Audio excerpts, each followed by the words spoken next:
So, what do you guys want to talk about?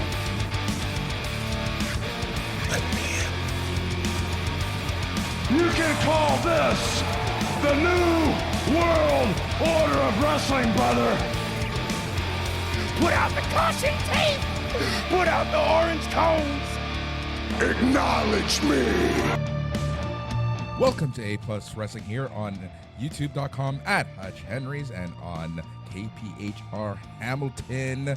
What a week it's been. We're going to be chatting all things pro wrestling, the week that was, the week that will be, and so much more. We are your hosts. I am Boris Hutch, and as always, I am joined by Hutch Henry's. Hutch, how's it going? Oh, Boris, are you ready to be delivered, son? Are you ready to be delivered from the devil to the Lord Almighty? Are you ready to be delivered to the tribal chief Roman Reigns himself with Jey Uso delivering him to you? Ha! Ha! Yeah, I'm doing good. Good. That sounds wonderful. You know, I think I'm just now realizing that you do like the same little like canned intro like every time, like with the week that was, the week that will be. I'm like, shows you how. You know, my friends in high school used to always say, like, oh, you were never on trend. Like, you always did your own thing. And I'm like, no, I was so far behind, I didn't realize I was supposed to buy those sneakers. Like, that's where it was. Like, so this is where I'm at with you. Like, we're how many episodes in? I started about halfway. So not 86, but like at least 30, 40 episodes in. And I'm like, oh, you say the same thing every time? Wow. We've been doing it for about a year. So that's about 50. Let's just say 45. Really? What number was it at when we what was it? Was it Edelman? What was his name? Chris? Mike? Matt, you had a guy. You had a non-Hutch. Yes, I fell by the wayside. Yes. Well, if you're out there listening, my man, I don't hate Jade Cargill as much anymore. She's getting better. Which that honestly made me laugh. It honestly made me laugh. But yeah, man, I'm feeling nice and refreshed considering all day all I wanted to do was sleep. Like I had this gig last night, didn't get home till like 2:33, and I was just like amped. So I didn't actually get to bed till like 5:30. Had to be up at 7 for work. Worked the entire day-ish. Just ended a little early, but I did manage to get that nap. But I was so exhausted, absolutely exhausted. Dude, but it got some of my best days in life have started in Zombieville, where I'm like so underslept, and then that like manic energy comes in of like being kind of weirdly wired from not sleeping, and then like you have a pretty awesome day. Like you're clear as a bell. It's like people that fast and do weird shit like that, and eat fermented things and drink kefir. All you weirdos out there, all you Kenny Omegas, I know you people are out there drinking kefir and getting a good night's sleep. F you all. Yes, I was way behind. Thank you, everybody. And hello to Justin. And yeah, you're right, Scott. You can look at the pictures from high school, like right around the time that Nine Inch Nails got popular. Like everybody's wearing black, and I'm just still like wearing a cardigan from my like freaking like like what a Nirvana stage or whatever. And it was like I just didn't catch on. Yep. There you go. Yeah, man. Yeah, no, it's going well. I'm here enjoying this new drink here. It is this Dubby drink. Are we sponsored? You know, well, why? Yes, Dubby is an official sponsor of A Plus Wrestling moving forward. Dubby, yes. Well, what the hell? How come I don't got a Dubby? You know, I'm always drinking some crap. The other day, I had a very effeminate mug. I realized. Okay, so like I have this mug, and it's like all red tartan, and it looks really cool. It's funny because actually, like, honestly, like I'll give all the information. It just happened really quickly through my other show, Huge Pop and all that fun stuff. I thought I turned you off. So we are also using a new streaming platform. So if there are technical difficulties, I do apologize. Anyways, but with this stuff, it's just kind of fun. I also bought like one of these mix whatever things, and it was this Chainsaw Man because you know anime is king, and I love Chainsaw Man actually. So I'm like, I'm gonna get this Chainsaw Man thing. It's actually pretty cool. I didn't know that with sponsors you had to buy the stuff. I've been under a totally different impression this whole time. I guess no. They actually, I meant ordered. I didn't mean buy. Like they gave you ordered from them the catalog. With the skeleton key, you have access to it all. Well, that's cool. Well, just like Chainsaw Guy there, I was telling Star, like I have a tartan mug that I really like. And one day, my girlfriend brought it. It was hers. And one day I was on my way to work and I was like, oh, this tartan one looked cool. I'll grab it. Right. Boom. Yes, Boris watches anime. I'm sure he does. Oh, yeah, man. And this is like, so again, I have an older brother, I don't want to say much older than me because he's the same age as Hutch. So he's Hutch older than me. See what I did there? And he grew up in El Salvador, and in El Salvador, anime is huge, king, whatever. And then in LA, you know, we had a lot of anime that we grew up with also. So when we moved to Canada, we found this store in Mississauga called the Comic Den. And what they used to do, they're long closed, but what this store did was they would get these fan subs. So people that lived in Japan would record shows from Japan, send them over here, and the normal Joe would record like actual, like they would subtitle them for us, but because they were fans, unofficial, they were known as fan subs, and they would literally, for 50 cents, you can rent these things. And yeah, it was great because I was watching shows like as they were coming out, like you know, Trigun and Flame of Recca and things like that, like as they were coming out. So, but then I kind of lost touch in the early 2000s with this, but little by little. Now that both my little nephews are so into it. It's insane how obsessed, especially the littlest 9-year-old one. So he always talks to me about stuff, and sometimes I'm like, what in the blue hell are you talking about, kid? Dude, anime always catches you off guard, like new phrases, new things, and then you watch it too, and you're like, wow, this is like so alive, like so well done. Like my friend Terry Gordon, he does like the fetish bears. You might have seen his stuff.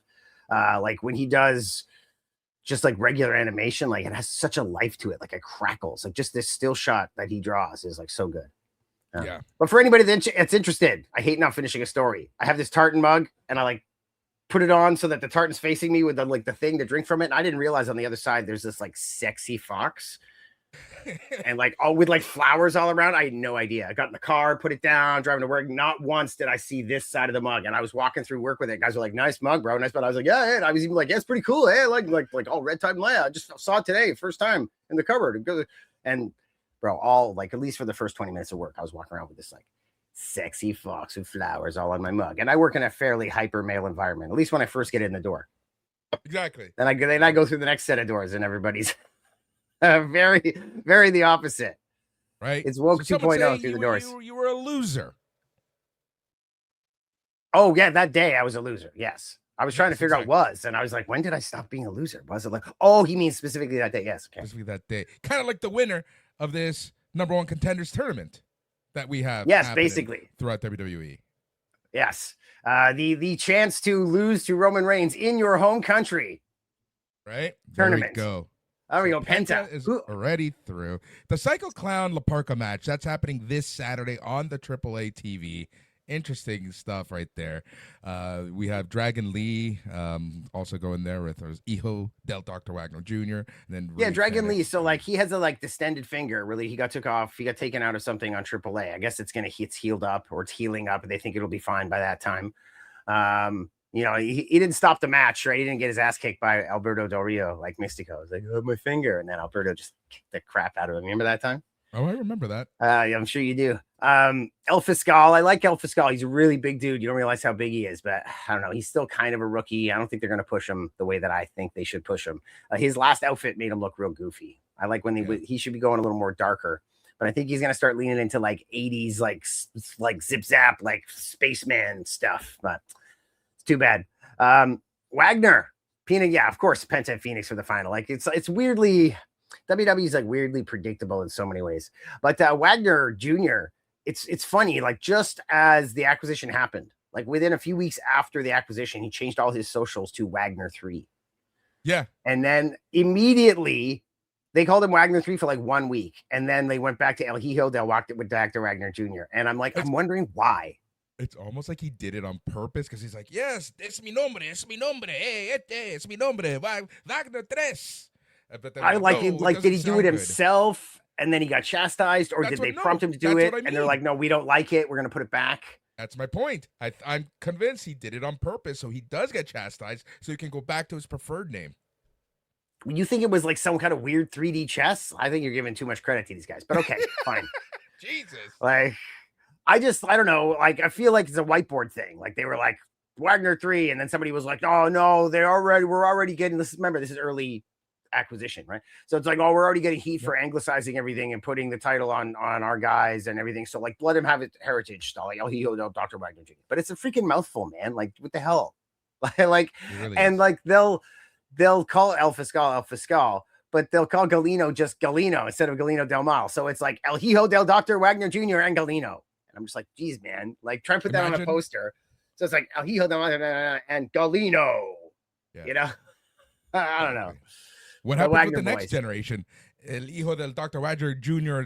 Segundo. They're gonna have to go with a 4, right? Like you've got to go with a 4. At that point, you have to. You absolutely have to, right? And like it. So do you double the junior or do you double the Hijo? Is it like El Hijo del El Hijo? El Hijo Hijo? Hijo squared. Okay, I thought you were being serious, right? Like you got the like. Okay, like I'm gonna trust you when it comes to like this. They don't follow any normal nomenclature, so don't. This isn't rocket Dude, it took science. like Jordan. I was asking Jordan about Dragalistico, and I'm so what's with this Listico thing? And he's like, "What do you mean?" I was like, "So like they got Dragalistico, and then like Calistico, and then Mystico Listico for a little while. It's like, what's with Listico?" And he's like, "It means nothing." I'm like, "What do you mean it means nothing?" He's like, "It means nothing." It means nothing, but a lot of Latinos like to make something cute, so they always add an ito or ico or something at the end of a word. So that's literally it. It's to make it more cute. So like Mexicans can just randomly add things to the end. You would be Hutch Henrincico. Just because it's like more fun. Yeah. It's more lyrical. See, that's what I mean. Okay, so you guys have that option, right? British people can like fully insult you to your face and call everything about you and what you believe in garbage while somehow making it seem perfectly fine. Like because of the language they use. You guys can make things lyrical. Like, dude, white people got the raw end of the stick. People blame us for everything. Our language is boring, even though everybody uses it. And like, bro, we aged like shit. It happens overnight. Like you're feeling good at 56, and then you wake up at 57 and you're like, what happened? You're like, you're white and wrinkled, and it's like right. It's weird. Right. But yes, the number one contenders tournaments for speaking about aging like shit. The bloodline saga that never ends. So like if this you know that when you're watching a TV show and you're amazed that the blacklist is on season 10 or 11 and it's really convoluted. Like we're on season like 7 or 8, year 8 of the bloodline, bro. You know, like we're talking NWO Silver. Yeah. Well, okay, like you got to think about it, right? Like it was like super hot. You had the Sammy stuff. You were going, and then like I don't know, like they've broken up. They've gotten back together. You've had your MFTs, and you've had your like Wolfpack and your Black and Whites, your Hollywoods, and like now this kind of back. Like I don't know, like when is it gonna die? But not that I want it to die. Like it probably will never die. Main event on Raw was 2 Samoan dudes, brothers. Like it'll probably never die. The Rock is like a major shareholder. Like we just got to deal with it. And I'm probably better. I will look online, and some people really hate it. But and just remember, when Triple H gets replaced as head of creative, The Rock is waiting in the wings. Once his music career goes to hell. Yeah, I don't know if that happens. So like watching like I think I'm doing a little video on like a Fujinami. I guess I could talk about it. Like there's anyways, Triple H is in the background of one of these scenes where Fujinami visits Kowalski's gym and does some stuff. Okay. Just for like a microsecond, he's there in the background and like barely paying attention to, just like looking down at what looks like a phone. And it looks weird. He's so out of focus that it looks like he's looking down at a phone, and it looks like he's wearing a backwards freaking like hat, like Kangol style hat, like when he started like copping Shane Douglas. But it's too early for that. But it still looks like that. It's so weird. Yep. He's completely out of focus, and you're like, there he is, looking like 5 years in the future. That's weird. Because he didn't look like that then. You see those. He's so poofy haired. Anyways, this Fujinami thing that I'm just doing a quick review of, to name the entire thing is so like Japanese. It's like it's freaking awesome, bro. So like the actual series is called the Heisei Fujiga Takentai, which means Heisen, what does it mean again? Mysterious adventure. God, I'm trying to freaking remember here for a second. Okay, it's called the Heisei Mysterious Adventure Break-In. And then the episode is Fujinami, America Lawless Pro Wrestling Zone, Ritual in Blood. So it's the Heisei Mysterious Expedition Break-In, Fujinami, America Lawless Pro Wrestling Zone, Ritual of Blood. And I'm reviewing that. And in kanji, it's just like 2 lines. But when you change it into American or into English, and you put in like who's producing it, the name of the series, the name of the episode, and like what he's doing, all is one title.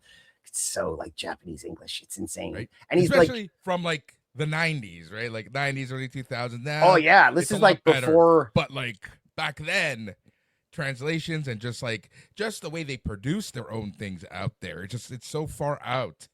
oh yeah, this is like Eastern Championship Wrestling, like Snuka as champion era, like back at like the Outsiders Bar before they went to 1300. So we're talking like Kensington Avenue stuff, like the like crazy area of Philly in the bar when Sandman was still like a surfer. Yeah. And Fujinami had just lost the IWGP belt at January 4th at what would become Wrestle Kingdom, the Tokyo event. And then he came to America, fought the Steiners, got suplexed around, and his tag partner went back to Japan. And Fujinami wanted to like make this VHS tape of I just lost the championship and I'm shamed and I now go to the bottom of the barrel and I now need to go to America. And this is like the beginnings of like in Japan, they treated American wrestling as if it was like dingy and dangerous and like you're going to get shanked. Like there's scumbags and Southern boys. And like, it's not refined. And even the indies of Japan are far more refined than America. And of course he goes to like the dingiest places. Boston, Philly. Bro, I love it. It's him like in America, like slum wrestling. Like he takes on Big Vito in his like Skull Von Crush days. He like takes him on in some like community center where there's like nobody there.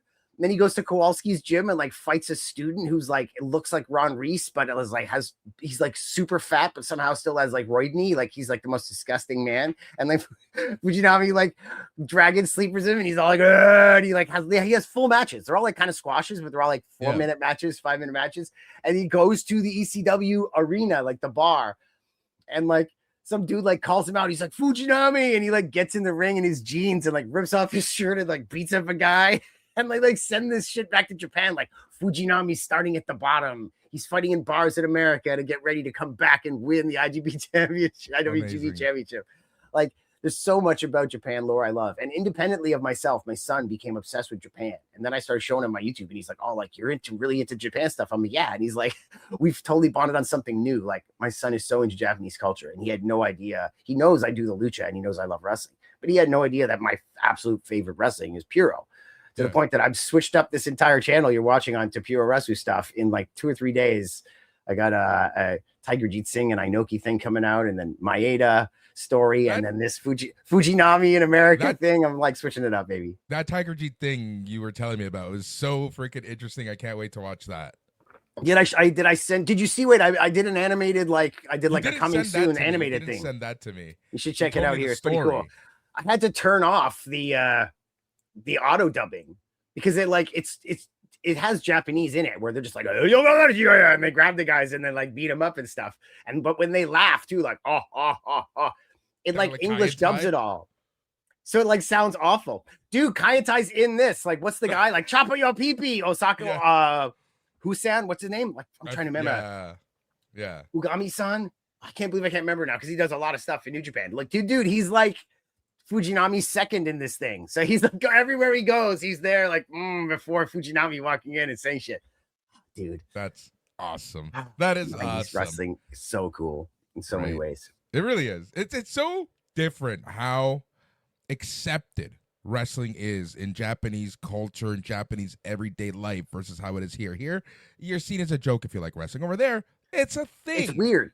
It's like every different like company almost. Like major company and even indies, like lower indies all as a whole, including Demand Lucha, they can all do certain things and it has to be certain ways. And you can't do certain programs on the indies or do certain things. Like guys can't really get over with a submission long term. Like you want a little more exciting for your audience and nobody wants to be submitting constantly. Like no young rookie guy is going to convince a lot of guys to like, yeah, I'm submitting you tonight. Like it's weird. It doesn't happen that often. Comment below if you think I'm crazy. But then like you can do things in AEW that you can't do in WWE. And people are, if you did it in WWE, people will be like, oh, you're burying this guy, or why are you doing it like that? But they can get away with it in AEW and like vice versa as well. And in Japanese wrestling, especially with New Japan and the way they structure their tours specifically, like you can like have guys get like beat and then finally win. And it's like a big deal. You do that in America, like a guy's career is over. Like you can just fucking beat him. And then when he wins, like it's a Chris Candido, like, yeah, sure he won and you're behind him for a while, but he's not really a winner. He's like lucky, like a prime example might be Sami Zayn recently. Although Sami, it's weird. They were like it was like LOL Sami wins for a while, like a year and a half ago. Right. Yeah. But, and it's Mr. Yamaguchi. Dude, I knew it was a Gucci. I was saying like, anyways, I was saying Gami, not Mr. Gucci. Joe is never wrong. Got it right yet again. Oh yeah, well, dude, he's probably puts it into unless he's saying it right after we say it. That's not fair. Like he's got Google.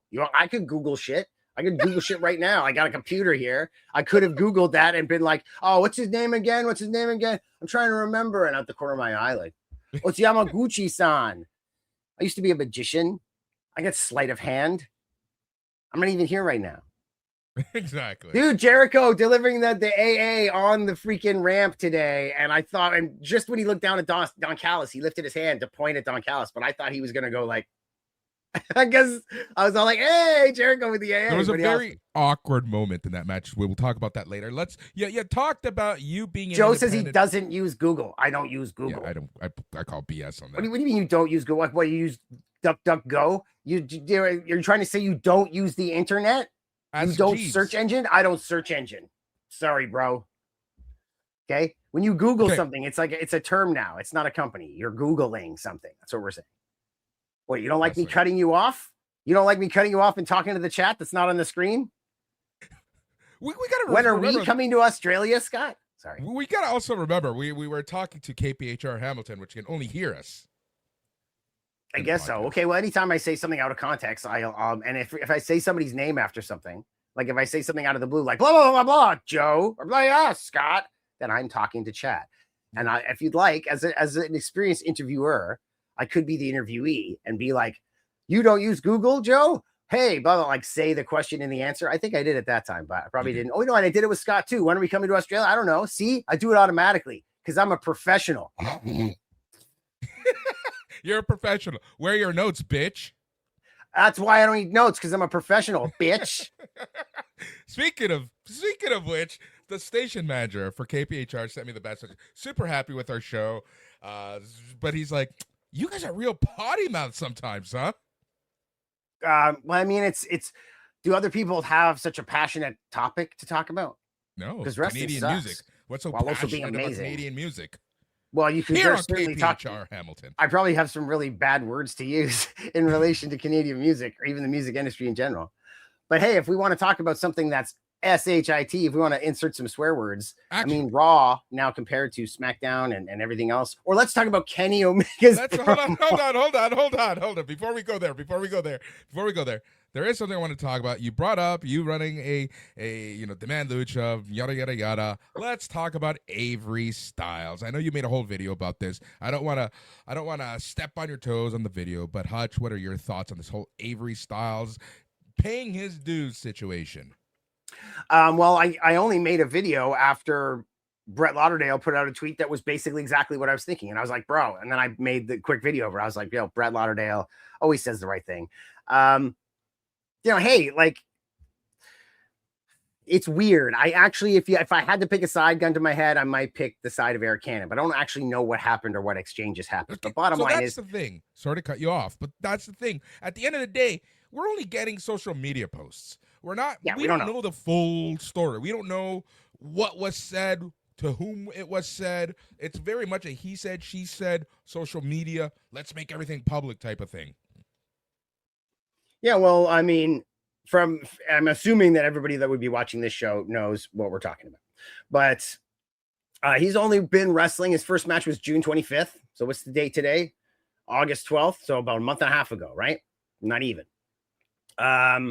His first match. He's had a couple matches since, but he's been trained by one of the best, probably in a custom ring at home. He's had the best advice. And the bottom line is he is a draw. I don't care how green he is. He's in a very small window right now where he's like a really cool draw. It's like a super comedy character, like Luigi Primo's getting less of a draw all the time, right? Like little things like that. Right now, it's AJ's kid brand new. So he's a draw. He might screw it up. Who knows what's going to happen from here, right? A million different time divergences and multiverses. But right now, GCW brought him in because he's AJ Styles' kid. There's nobody that wrestles a month and a half and is on a GCW show. That being said, you've only been wrestling a month and a half. You're on one of the biggest indies out there. An indie company that will decide, doesn't matter how big of a name you are, they'll decide that they don't want their locker room tainted. This is indie wrestling 2026. Like, if they don't like you, you're not there. Look at Malachi Black. You're not going to like this. It appears that people do not like this gentleman and he's not around, right? And after Me Too and everything, it's very easy to be like, screw that guy, bad vibes, right? So I don't know. Eric Cannon says in his tweet, in one of the like clapback tweets, not the initial one, that he was asked twice to help with chairs, to help with something. Now, if somebody comes up to you and says, like, hey, kid, can you help us with the chair? I don't care. Somebody responded to my video and they were like, yo, he's a draw. He's AJ's kid. He doesn't have to. He's being paid, just like AJ said, he's being paid to wrestle, not paid to do chairs. And that was what AJ said. He's like, hey, he got flown in to wrestle. He's getting paid to wrestle, not do this. I totally agree. You've been flown in. You're a draw. You're on the poster. You're something they're advertising. AJ Styles, kid, first time in GCW. But 20 minutes, 15 minutes coming out, helping with the chair specifically, making eye contact with guys. Hey, Eric. Hey, yo, what's up, man? Sir, hey, dude, boom. Help him with the chairs. Nice. No, actually, I did screw up that one thing, and it actually kind of hurts a bit, but I'm cool. Yo, it's the difference between being hurt and injured, right? No, I'm good. Boom. Dude, that 20 minutes gives you more equity in the wrestling business with these guys, especially the first time they've ever laid eyes on you in person. I highly doubt they've flown to Georgia and seen you at that indie show you were at a month and a half ago or whatever. Most of these guys, first time they're ever meeting you. And now there's online drama based around whether it's true or not, whether you had a right to be that way or not, based around you not helping out and your dad rushing to your rescue.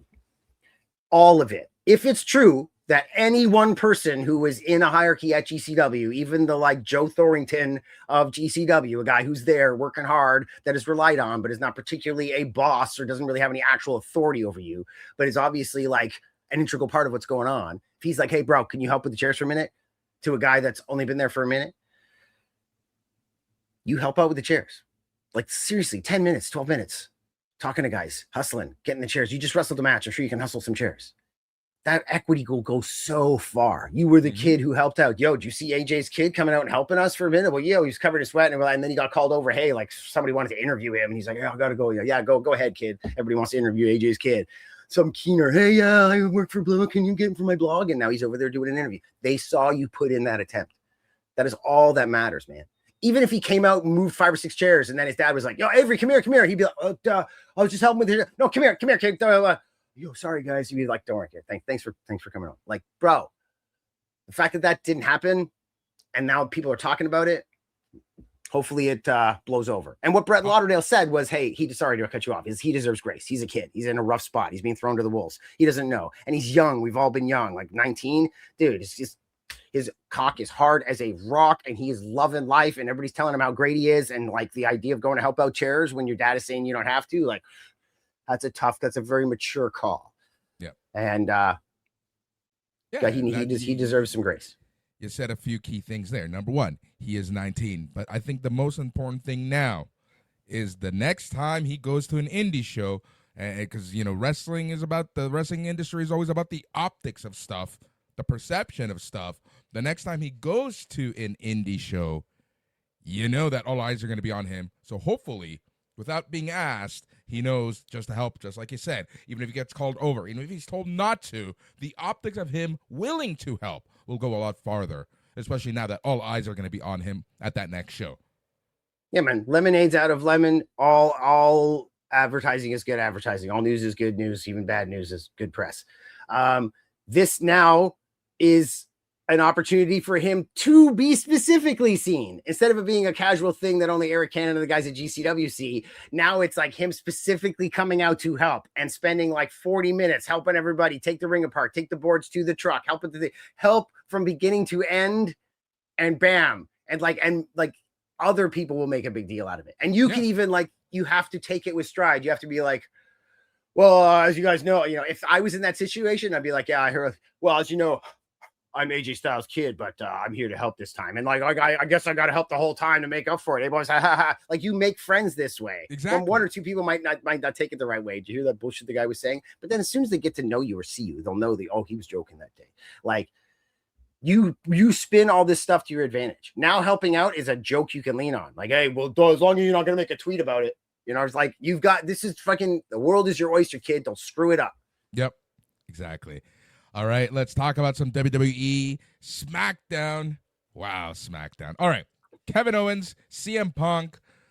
Undisputed Championship match happening right here in Toronto, August 21st. I just want them to just go on the mic for the next whatever, I guess, week, because the show's next Friday. Yeah, so Kevin Owens, new champ. I mean, if this was AEW, dude, at this you'd point, be like, what's going on? This could totally happen, right? We've been conditioned, especially in WWE over the past Roman Reigns run, that we're going to get long-term champions, right? I feel maybe the Sammy thing is warping my brain, and I don't know what's going on anymore. But I honestly do feel like anything could happen at this point. I mean, they're primed for a Kevin win and a Sammy cash in kind of scenario. I feel like it might be a little rushed here in some ways. But I mean, it needs to be like Kevin Owens, if he gets the title, he needs to barely win it and barely get these victories. And Sammy to interfere. You're on mute. You just hit mute.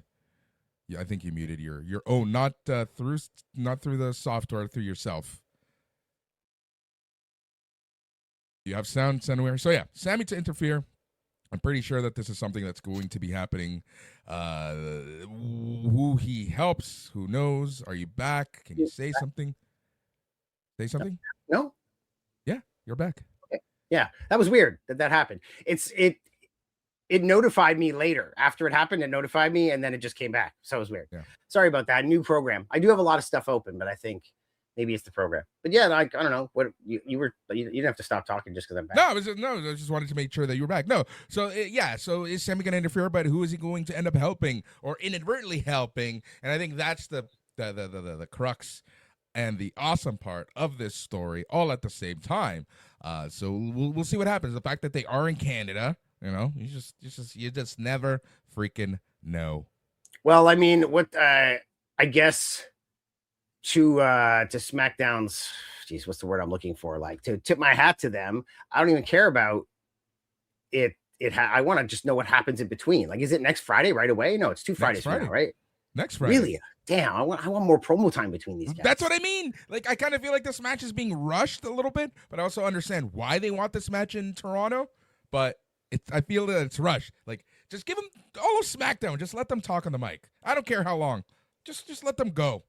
Well, the three of these guys, I've talked about in the past how we would have great promos between Sammy and Punk, and of course Sammy and Kevin. Good shit here. I like how he dissed his pants. He's like, I thought you're here to wrestle. He's like, actually, I wrestle in shorts.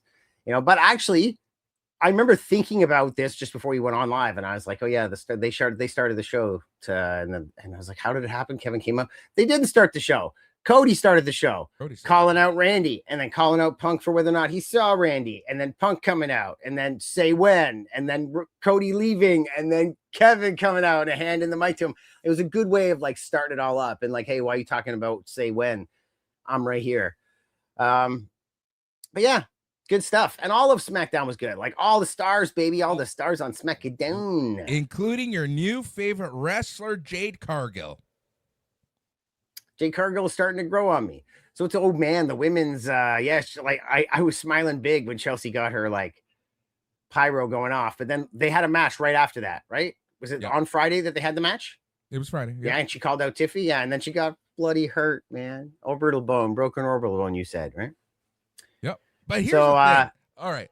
So let's talk about that. JC Jane, string of bad luck or more to the unsafe side? I don't know. I need to go on Twitter. And if people aren't already calling her like Nia Jax, then, maybe, I don't know, maybe everybody's as racist as the world says they are. I don't know. I feel like Nia Jax might get more heat faster because she's a bigger girl. So it appears that she's clumsy. You know what I mean? Being Nia Jax. Her family ties. Yeah. Oh, yeah. And nepotism of people not caring. But yeah, JC Jane, 2 strikes. You know what happens when you get 3 strikes, right, Boris? You get a championship belt because she is going up against Tiffany Stratton soon for that U.S. title. Is WWE going to pull the trigger, or are they going to say, well... I mean, I guess they like her. We don't know what she's like backstage. She might take a hit. She might be real good at working. Losing to the tag chance. And and she lost that pin as well. Very Chelsea Green. As soon as she got pinned, I was like, oh, well, looks like I know she's getting a Rey Mysterio run here, right? But oh, I'm speaking to Scott, by the way, for our people on the radio. Scott saying, so stupid having the SmackDown singles champions who are also losing to the tag champions. And it made no sense. And yes, and Chelsea was the one who took the pin and got injured in that match. Yeah. I mean, I don't really care what's going on with the title scene, but it's really unfortunate for Chelsea. And I don't know, JC Jane, I'd like to think 3 strikes you're out. I mean, because Brie Bella is like, I guess she wouldn't really be part of this program with Paige and Nikki. Probably not. But now you've injured the new champ who was super over, man. That's like just Chelsea Green merch with the title belt. Yeah. I don't know. And here's the thing, fat cat. The lucky part is that at least Chelsea is the only face super over champion who could pull off wearing that protective mask. Oh, that's right. That's what we were talking about. How if she wore the protective mask. Yeah, she's pretty much one of the only women that could totally pull off wearing that mask and make a comedy gimmick out of it. It would be awesome. Everybody would love it. Yep. But yeah, too bad for her with that. But I did enjoy the we basically, without Randy Orton being there, we got all the freaking people. And we even got all this coming out, because Kevin and Cody had like an exchange that was off mic, even though they handed the mic to each other.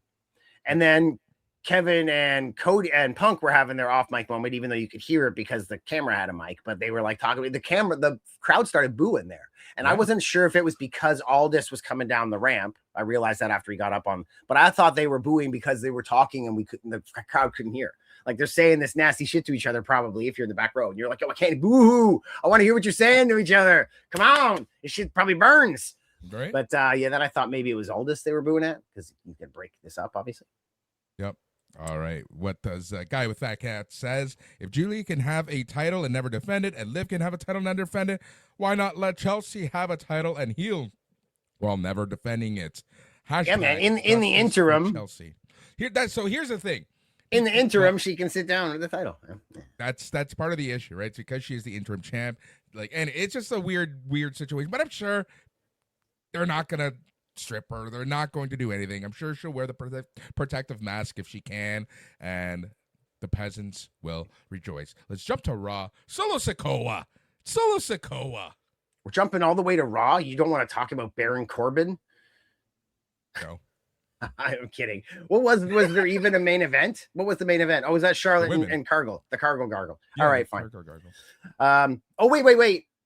Since I brought up Baron Corbin, Trick Williams is like kind of, I've heard he's earmarked to win Money in the Bank.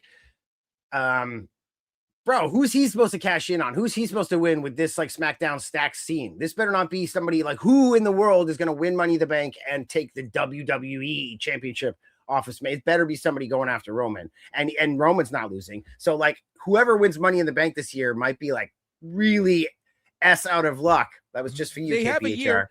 They have a year to cash in. So. All right, and you wanted to go to Raw? Let's quickly talk about a subject about Raw. You tell me, does Obafemi have a title shot or not?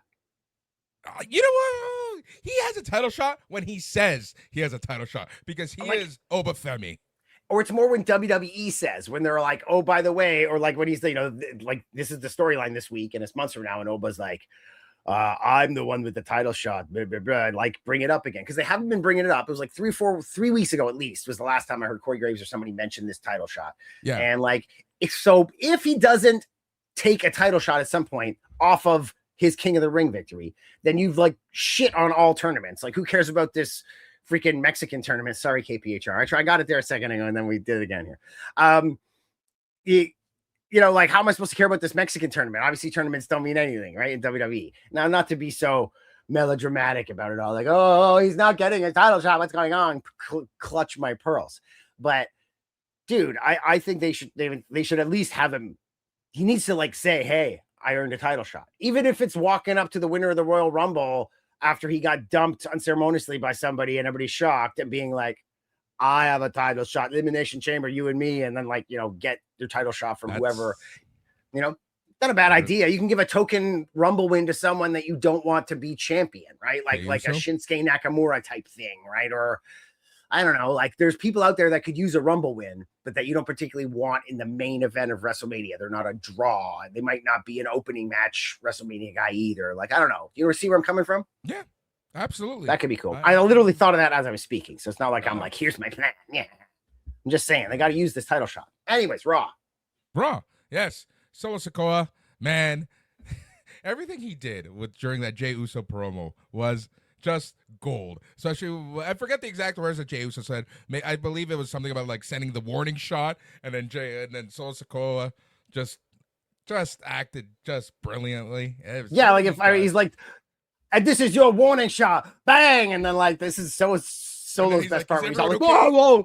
Yeah. He's like, is that everybody? And like all very genuine. He's like, everybody okay back there? You all right? Hey, you all right? All right. Pooh, dang. He's like, well, let me tell you. Here's my just leave me alone. Here's your warning shot. Leave me alone. Pew pew.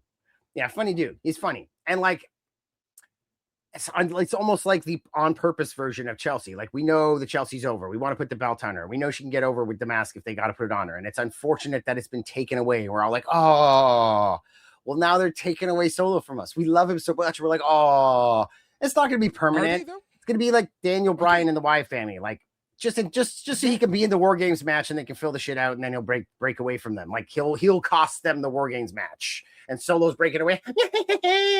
Right? So sorry, that's Ricochet. That's not so loud.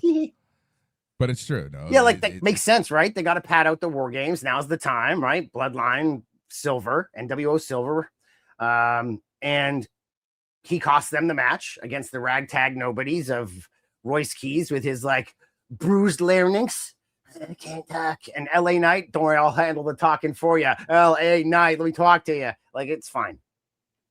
Exactly. It'll be whatever. What do you think about the whole Stephanie McCare, Becky Lynch stuff? I think they got the promos backwards. They should have had Becky come out, promo for a while, then had freaking Stephanie come out and say a couple of things in Spanish and then like stare at her and like raise her finger or whatever and like show everybody what a nice butt she has and then go on from there.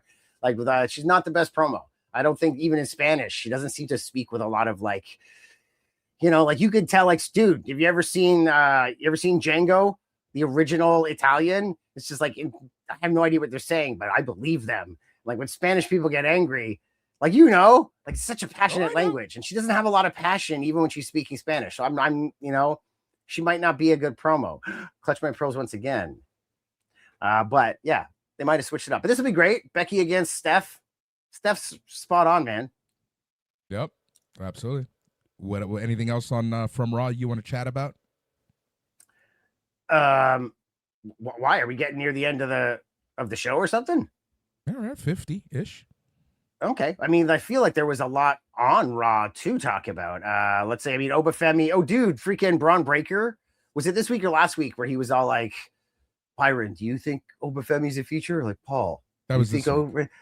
Dude, those were very like, I don't know. It's like, you've got Austin Theory and Logan Paul there and like, my girl or whatever. And then, he's all intense and they walk away. And then like this intense guy who's like staring at Obafemi and not backing up a step. Like, dude, I kind of love this. Is the best shit going on right now, which is why, it won't go anywhere.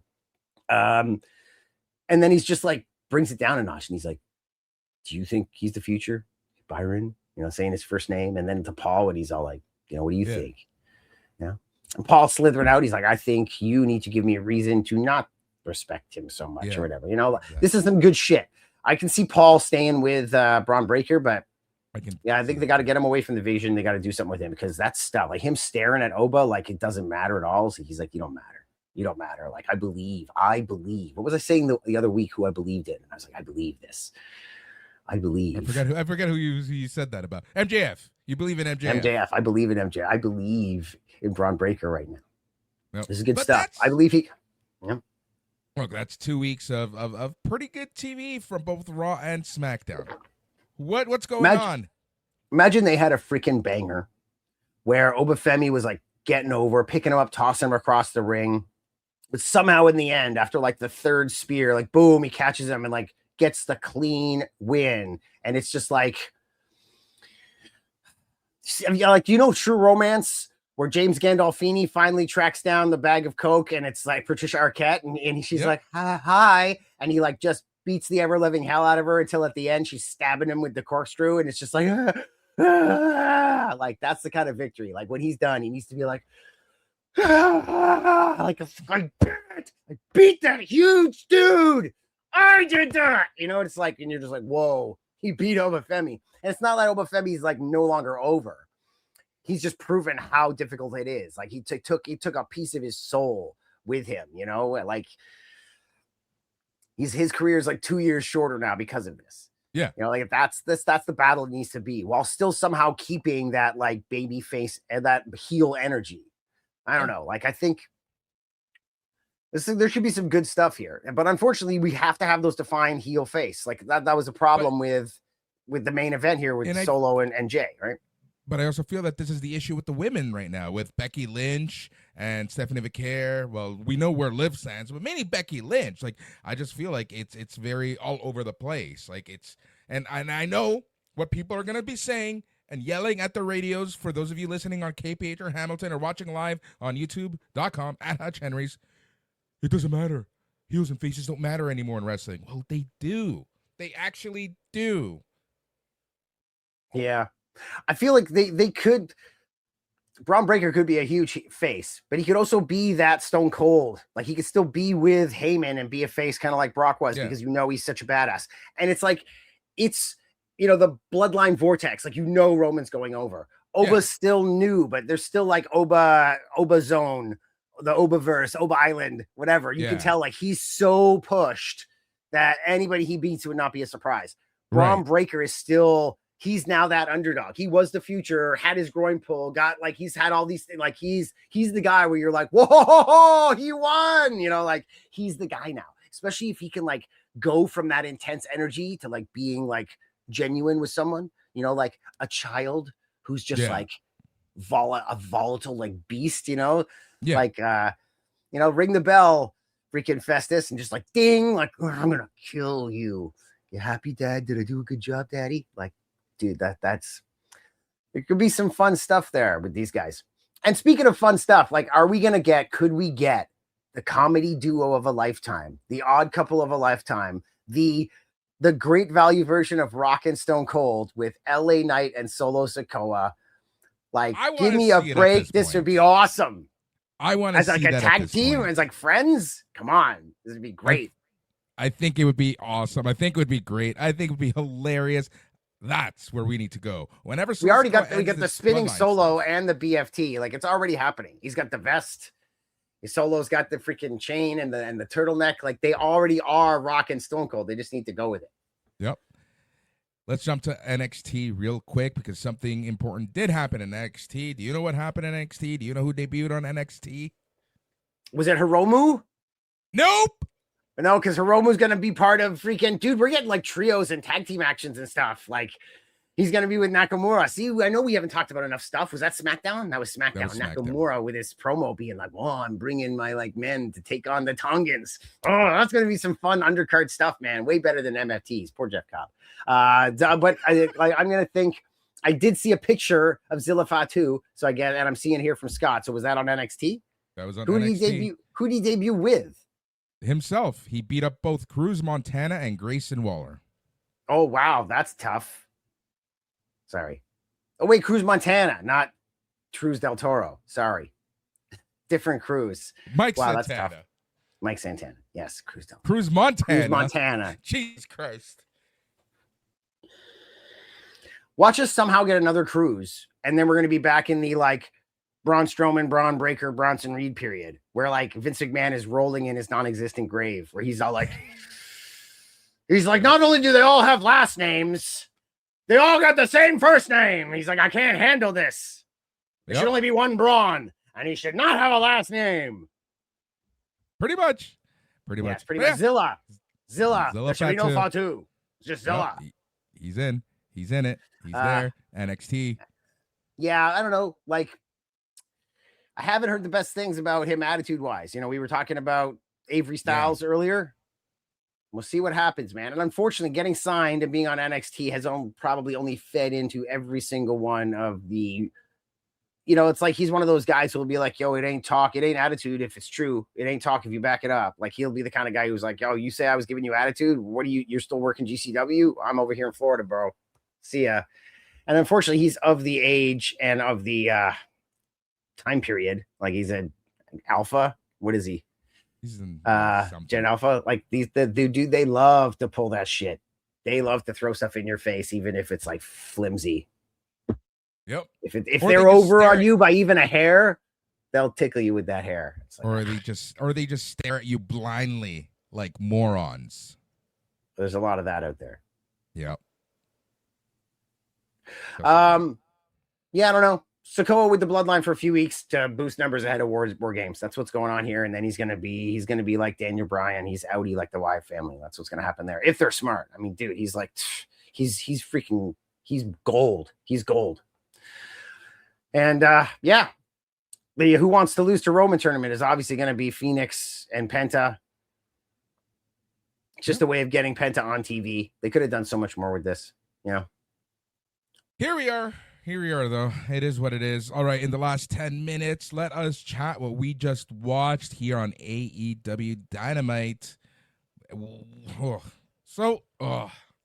This show pained me on so many levels. This was not a good one. Dude, like you and I were texting, and we will not use the vernacular that we were using in those texts. Please don't. But, dude, Kenny Omega. Kenny's promos. Like whoever, like his promos are just not good. I don't like his promos whatsoever. They're not good, period. You can't convince me otherwise. Show me one good AEW Kenny Omega promo that's good. Does the Man Lucha sell baby onesies? If they do, you're going to need 3. Were you having triplets, Scott? Yeah, Jesus. He's having triplets. Our listener, Scott Ainser from Australia, is having not 1, not 2, but 3 little ones. I'll get some onesies up just so you can buy a couple. Thank you.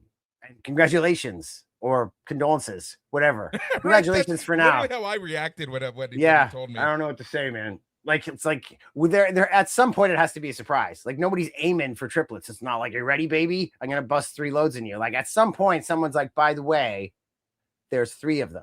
Not even twins. Like 3 of them. What? Can I not say bust a load on KPHR? Twice? Context here. Well, there is the context doesn't matter with that, clearly. Kenny Omega, I guess not. His promos have never been enjoyable, says Guy. Dude, they make me want to fucking bust a gut laughing or puke or something. You thought I would think I'm not gonna say the whole thing because then that sounds like a positive, right? Dude, these are awful. Like we were already talking about pedo stuff, and now bust again. You know what? I'm gonna. Yeah, it's like, okay, think about like a Dragon Ball Z bad guy, and then the English overdub of that bad guy. That's Kenny Omega what he does. Like, that's literally what Kenny Omega does. You are the time that you saw, but this time is different because I don't believe it. Blah. Right? It's like, what's wrong with you? What's wrong with you? It's like he turned heel because he didn't know how to be a proper babyface. He's like, well, I can be a good guy, but I can't like do promos as a good guy, but I can be an evil bad guy. I don't even know what to say. Just bloody awful. Yeah. Will Ospreay looks like a freak. It sounds like a savant. Which is tough to do, and Kenny Omega has pulled it off. What else happened in this show? Ricochet's what's that group name again? The Demand. When did they grow to be bigger than the Don Callis family? I actually was listening to all of that promo and not looking, and then when at one point he was like, "Yo, there's 9 of us and 3 of you," and I thought, wait, I was like 9, and I went and looked at the TV, and I was like, what the fuck? There is where did all these guys come from? So I don't know. I have no idea.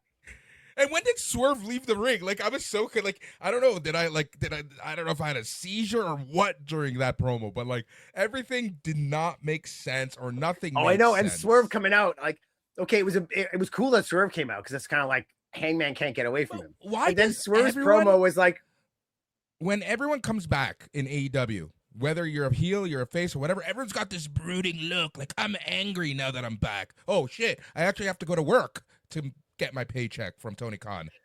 Yeah, I guess so. I like the thing that I have praised before, how they remember the nuance, remember what happened. And like, you remember last year when I beat you at blank event, you know, like they make their storylines by remembering everything. Yeah. And not, whereas WWE wants you to forget everything. And then they make up stuff like they live in reality, right? AEW retcon stuff. They're like, well, okay, why would I be mad at you? Well, was that time like a year and a half ago on Collision where I did that to you? He'd be like, that's great. I could bring that up. Like they retcon it within the reality they have. You know, well, I can pretend that the reason I did that was this, and they can like change backstory for motivations and stuff. Whereas WWE just like tries to make you pretend it didn't happen. Like that wasn't real. Chris Benoit never existed. The Men in Black. You know what I mean? Yes, for like no Chris Benoit. But so yeah, so in AEW, they tried to do this right now with Swerve. Like Swerve is like, so you three, the common denominator is me. Bandito, you remember you and I had a match once? And Brody, you remember after that, you and I had a match. And we've had lots of matches before on the indies because we're kind of from the same area of America. But we recently had a match and I won. And that brings me to you, Hangman, where we match all the time, don't we? So you three and me, we do the matches. Like, and that's, I mean, obviously that's a very like tongue-in-cheek way of explaining it, but I was all like, but that's literally duh. When did that's Bandito what you do for a living. Did Bandito lose like 6 inches? He looks so small in that ring tonight. Dude, every luchador like looks small when they get next to like some American dude. You're like, oh wow, you guys are all like, or it's even worse with Japanese talent. Like the guy who's the monster in Japan. Oh, he's the biggest guy in the roster. Like Bolton Oleg. Dude, looks so great watching the G1 and shit. And then like he'll come to America and watch him be like Michael Elgin walking in the room. You'll be like, hey guys, what's up? You'll be like, oh dude, Bolton Oleg. You guys seen Bolton Oleg's here? That I guarantee you that's what's gonna happen. Like Jake Lee is like my height. Like I'll be like, oh hey Jake Lee, what's up? Like you just like it's so weird. So yeah, it happens a bit with the Mexicans too. Yep. But yeah, so that happened. That was a very weird promo. Then we got like the whole, and for me the audio like was making my head literally hurt. Like every backstage promo sounded weird. The music sounded weird. Commentators sounded okay, but everything else sounded really off on today's show. So the whole, and it was really noticeable during the Don Callis, Kyle O'Reilly, Okada announcement about the triple threat at All In. Yeah, this is so like it's so weird. I don't as long as it stays in the Don Callis family, like Okada speaking his broken English and then his reasoning, and it's like, are you trying to be weirdly manipulative? Like, I'm gonna take the title from you, and like, I don't understand. Like from day one, I've been like, Don Callis is the most confusing, carny, like bad manager. Like he's every bad manager trope, but also like bad on the level where someone like Cornette would be like, he's not good. Like he's not good. He doesn't build any actual heat, any actual suspense, and you don't actually believe he has any real power. Like it just, you know, it's all just this big cartoony, carny crap. You know, he doesn't make you believe that he's dangerous in any fashion. And whereas Dorian Roldan is okay that he seems like, because he's like the son of somebody that's in control, but he's also like skinny and it's like, and you know that he's just trying to get it and thinks that he is. But whereas Don's like taller and wider than most of his freaking guys, some of his guys, and like he's not a small dude in general, but you could also tell that he's like just like something about him. But yeah, I don't know. Yeah. But speaking of like and being uncomfortable and something else, I will end off, if we're getting close to the end, I will end off here by saying, like, what is with John Moxley? Like, he's as bad as Kenny Omega. Like, okay, so then you said that you were happened to be watching baseball, I think, at this second. You switched back. I completely It was right after a commercial. Yeah, so they went to commercial, you watched baseball, they came back from commercial, Claudio's talking, and you missed the promo, you came back a little late. Oh, so actually, Claudio's talking. I saw Claudio talking, I'm like, I'm going to watch some baseball. Well, it wasn't hard, because speaking of audio, like, he was really quiet at first. And he's, like, saying some stuff. And then like Pac comes in and basically like almost like a hype man, like Pac comes in and he's like, yeah, and we're going to beat people up too. And I was just like, okay, I didn't hear anything he said. So you just saying that made it a little confusing. Like if you just said so, like he's like, yeah, what he said. And I'm like, I didn't hear what he said. God damn it. But then Moxie, okay. Like even all these guys, they're being badasses. They're fighter guys. Okay, fine. out of all these guys, the one I want to hang out with the least is Moxley. Imagine getting to work in the morning and you're being like, "Hey, Claudio," be like, "Hey, we're having a good day." Yeah, hey, Pac. Hey, what's up, guys? What's going on? Oh shit, here's Mox. He's like, "Yo, what's up, Hutch?" I'd be like, "Hey, John." He'd be like, "You ready? You ready to work today? You ready to live it the way we live it? Yo?" I'd be like, "Yeah, man, I'm good." He'd be like, "See, when you're at work, see you work hard, man. I believe I live that life too. But do you breathe it? Do you breathe it like we breathe it? Are you there? Are you ready to bleed for work today?" I'd be like, yeah, Mox. Like, yo, calm down. Tranquilo, Mox. He'd be like, I'd be like, "Yo, what is your freaking deal, dude? Like, you like this all the time? Like, is this why Renee refers to you as John Moxley?" She's all like, "What will John Moxley do?" It's because you're at home. She has no idea what you're saying at home either. She's like, "I don't know what he's gonna do. I don't even know what we're having for dinner tonight."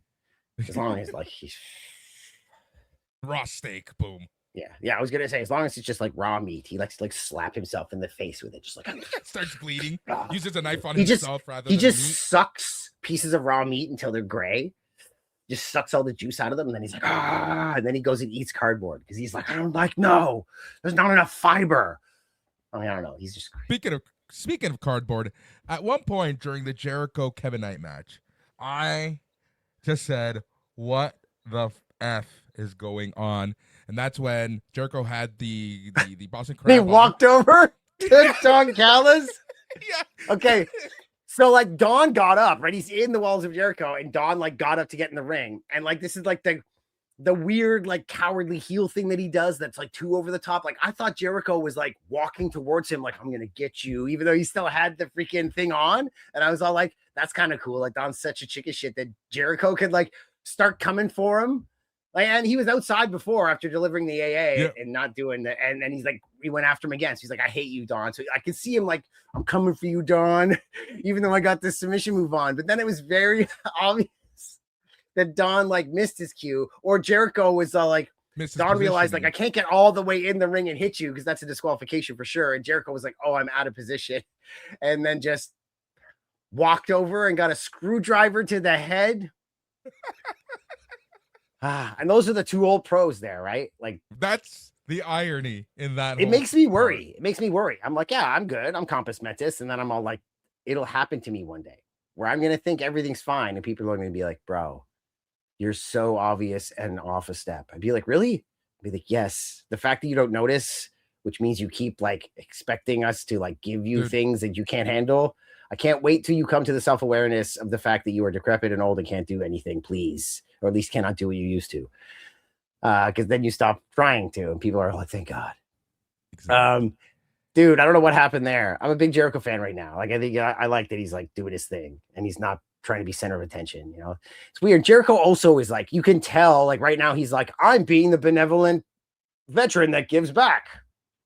It'll be like when he eventually comes out with his Jericho shirt that's like Lionheart, you know, WWE Painmaker. Like he's gonna have all the faces of Jericho shirt. Like the last one will be like benevolent veteran, US title run John Cena, like veteran style. Like, "Oh, I'm giving back." Like he's so weirdly obvious. It's fucking weird. It's funny. Wrestling's so weird. Yeah, all the women's segment were really weird. Like it was a really weird Dynamite overall. I almost makes me want to watch Collision just for some good AEW TV. Almost. Yeah, I guess so. Like that bad, like they did a like recorded promo with the Divine Dominion, because maybe they can't do real promos. Like I feel like whenever you see more than one backstage promo that's like pre-taped with people or produced, it means that they don't do promos very well. Or like guys keep barking at you, so we need to like do a pre-tape by yourselves. But I did like the whole like dropping the beers because it's like and the brawling. Yeah, it was good. It was good. Like that's gonna be good, man. Those two like stout, like those two stout women against those two tall drinks of water. Like that's gonna be a hard hitting match, man. It's gonna be fun. It's gonna be fun. Yeah. Any final thoughts here on Dynamite before we call it a night? Dude, I respect Tony Khan as far as like these stout women too. Yes. Like it's very that's a final thought. My girl came in the room during the Thunder Rosa like match with that was it a six woman match, something like that. Yeah. And so it was during the entrances, And she like watched every girl came in. And I just looked at her and I was all like, yeah, they have different criteria for their women than WWE. And she was like, obviously. I'm like, yeah, WWE, you have to at least be kind of sexy. I was like, in AEW, I think they just, if you look like you can kick the shit out of someone, that's like a top priority for them. And I was all like, Persephone and Thunder Rosa and like all these gals came out and like were like the most like, you know, like she was all like, oh, what's her name? Maya World came out. She's like, oh, she's really pretty. And I was like, yeah. And she's still like short and stout. It looks like she can kick your ass. And she was like, yeah. And I'm like, all these girls look like they can kick the shit out of you. And then like at that moment, they showed Hikaru Shida and she was all like bending a stick or something and was like growling. And my girl was like, yeah. And I'm like, yeah, every one of these girls look like they could probably come in here and kick the shit out of every man in the house. Just like, absolutely. So I was like, it's a good time. I wouldn't want to piss them off, to say the least. Yes, stout was like, that's what like my girl called Persephone. She was like, she looks thick, she looks stout, and I was like, oh, those are good word. I'm gonna use that tonight on the podcast. She's like, yeah, she's a stout. I'm like, good. A woman used that, so I feel like I could use it. I'm gonna get a text later, like that's insulting. I'm like, tell her she'll come here and kick my ass, and I'll be okay. Hutch, where can we find your wonderful work? Check me out at Hutch Henry's. Go check out the 45-second short of the animated short of the Inoki thing at the Man Lucha, of course. Next week, Thursday, we got a show. Also next week, I might not be on the podcast, Boris. I don't know if I can make it back here in time. So you lovely people. Yep. First time ever since we started. And check out AmericanPuro.com. Go get yourself a cool t-shirt, and maybe we'll have some baby onesies on there for Scott very soon. We'll have to get the sponsor to do the onesies for you, buddy. Yep, absolutely. Oh, also, what's our drink sponsor now? Wait, don't tell me. Dub. Okay, I knew it was something. I was like, is it? Because it's like W. I was like, it's something half. It's like half wrestling. W. WWF. W Energy Drink. We'll put the code on the show notes. I just got everything sorted today, so we'll put the code in the show notes and everything else. A Plus Wrestling. APlusProductions.com is where you can go to find all the info about the show. Facebook.com. Don't ever do this to me again, Hutch. I will end you because you're gonna make me laugh. A Plus Productions on Facebook.com. Be part of the conversation. Go to your favorite podcasting app and search for A Plus Wrestling for A Plus Productions. Thank you so much for listening. We'll be back. Well, I'll be back for sure next week. Hutch may or may not be back. And take care. But most importantly, stay on